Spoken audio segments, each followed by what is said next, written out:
Vote দিয়ে আসছেন? জি। আজকে ভোটের হরসপুর কেন্দ্রর পরিস্থিতি কিতা? হ্যাঁ, খুব শান্ত স্বাভাবিক।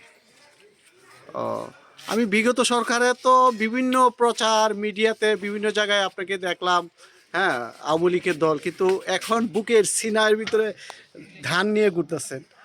আসলে কি এ, ধানের প্রতীকের জয় লাভ করবে? ইনশাল্লাহ।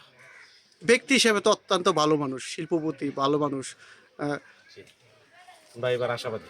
আশাবাদী। ইনশাল্লাহ। ভোটের উপস্থিতি কেমন দেখলেন আপনি? আছে, ভালো। ভালো, আমি গেছিলাম একটু সকাল টাইমে তো।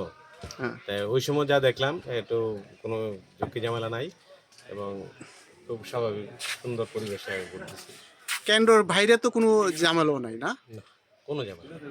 আপনার আজকে তো প্রচার একদম বন্ধ, প্রচার করতেছে না না? না, নিঃস্বাধীন নিজভাবে নিজ দায়িত্বে ভোটটা দিয়ে আসছে। দিয়ে আসছি।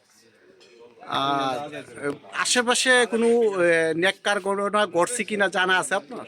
আমি যাওয়ার সময় দেখি নাই, আসার সময় দেখি নাই, এই ধরনের কোনো কিছু নেই। মানে সুষ্ঠু সুন্দর অবাধ নিরপেক্ষ নির্বাচন হচ্ছে না? ইনশাল্লাহ। হা ভোট এবং না ভোটের প্রচলনটা কেমন দেখলেন? হ্যাঁ, ভালোই দেখছি। আপনার কাছে কেমন লাগলো এটা? ভালোই লাগছে। সুপ্রিয় দর্শক, আমরা এখন সুমন ডিপার্টমেন্টে আসছি। হ্যাঁ, উনি সকাল সকালই বুট দিয়ে আসছে। হ্যাঁ, এবং ওনার এই বুটের চিমটম যে নমুনা তার হাতে পাওয়া গেছে। এবং